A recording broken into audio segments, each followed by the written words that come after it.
नमस्कार बंधुरा शिक्षा सोम चैनेले तुम्हारे सबाइके स्वागत जानाई।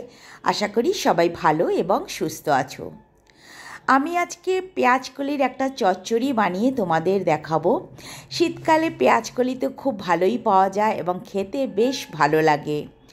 আজকের এই পেঁয়াজকলির চচ্চড়ি ভাত বা রুটির সাথে খেতে কিন্তু দুর্দান্ত লাগে। তবে চলো শুরু করি। প্রথমে আমি ফ্রাই প্যানে 1 চামচ মতো সর্ষের তেল দিয়ে দিলাম। তেলের পরিমাণ তোমরা ইচ্ছা করলে আরও দিতেই পারো। হাফ চামচ আমি 5 ফোড়ন, 5-6 কোয়া রসুন এবং একটা পেঁয়াজ কুচিয়ে কেটে তার সাথে গোটা 3টে লঙ্কা আর একটা আলু এরকম লম্বা লম্বা করে কেটে নিয়েছি। এইগুলো সব একসাথে আমি ভেজে নিচ্ছি। লঙ্কা ঝাল খেলে তোমরা লঙ্কাটা চিড়েও দিতে পারবে। আমি ঝাল কম খাই বলে আমি গোটা দিলাম। এবার আমি এটাকে ঢেকে দিলাম নরম হওয়ার জন্য। আমি 1 মিনিট মতো ঢেকে দিয়ে আবার তুলে নিয়ে এটাকে ভেজে নিচ্ছি। এটাকে এবার ভাজার পরে আমি পেঁয়াজকলিগুলো এরম করে কেটে নিয়েছি। পেঁয়াজকলির সাথে আমি লবণ আর হলুদ দিয়ে সব কিছু একসাথে খুব ভালোভাবে মিশিয়ে নেব আগে।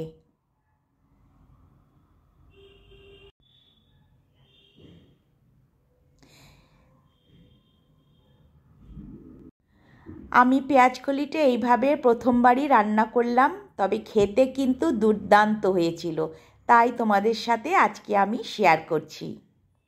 এবার আমি এটা 3 মিনিটের জন্য ঢেকে দেব। ফ্লেমটা আমার লো মিডিয়ামে আছে। 3 মিনিট বাদে আমি ফিরে এলাম। আমি আবার এটাকে একটু ভালো করে নেড়ে চেড়ে নিচ্ছি। খুব সহজ, কিন্তু এই কয়েকটা উপকরণ দিয়ে এটার টেস্ট এত ভালো হয় আগে কখনো জানতাম না। খুবই ভালো লেগেছে। আমার আরেকটু গলবে, আলুটা এখন একটু শক্ত আছে, তাই আমি আবারও 3 মিনিটের জন্য এটাকে ঢেকে দিচ্ছি।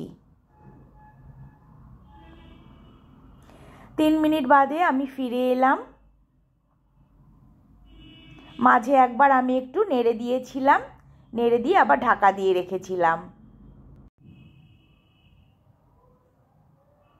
এবার আমি 1 চামচ এর মধ্যে ঘি দিয়ে দিলাম। ঘি দিয়ে এটাকে আবারও ভালো করে একটু মিশিয়ে নিচ্ছি। আমার সব কিছু এবার একদমই গলে গেছে এবং সুন্দরভাবে ভাজাও হয়ে গেছে।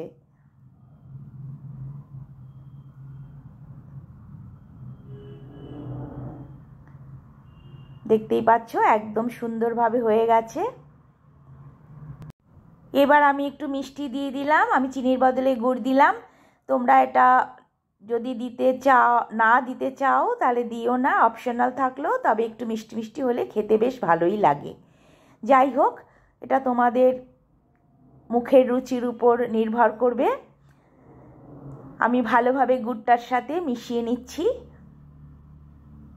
আমার এটা একদম রেডি এটা সার্ভ করার জন্য। আমার এরকম রেসিপি যদি নতুন বন্ধুদের ভালো লাগে তাহলে অবশ্যই আমার চ্যানেলটাকে সাবস্ক্রাইব করে আমার পাশে থেকো এবং সব সময় আমায় সাপোর্ট করো। পুরনো বন্ধুরা, তোমরা আমার পাশে থাকার জন্য এবং সাপোর্ট করার জন্য অনেক অনেক ধন্যবাদ। আশা করি রেসিপিটা তোমাদের ভালো লাগবে। ভালো লাগলে অবশ্যই আমাকে কমেন্টে জানাতে ভুলবে না এবং সবার সাথে শেয়ার করবে। তবে আজকে আসি। সবাই ভালো থেকো, সুস্থ থেকো। টাটা।